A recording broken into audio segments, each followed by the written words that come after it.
Just days after an historic ban on imported New Zealand apples that lasted decades was lifted, an apple shipment has already been rejected by Australian quarantine officials. Joining me now from our Wellington studio is reporter Rebecca Edwards. And Rebecca, how has this happened?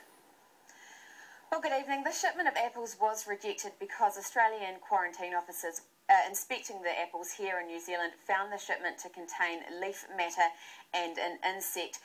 Now, in response to this, the South Australian government has moved to quarantine 3 major areas in the state where they produce the most of their apples. Now, they're doing things like putting up temporary roadblocks with big bins so that people in the South Australian state can dispose of any foreign apples, and they are saying that no foreign apples or pears will be allowed into certain areas of the state.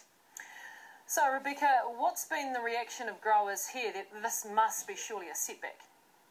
Well, I spoke to the managing director of Apollo Apples just a short time ago, and he told me he's really not surprised by the moves of the South Australian government, but he says what it comes down to is scaremongering. He says, if anything, this situation shows that the quarantine protocols in place are working and that these banned products were picked up before the apples even left New Zealand's shores.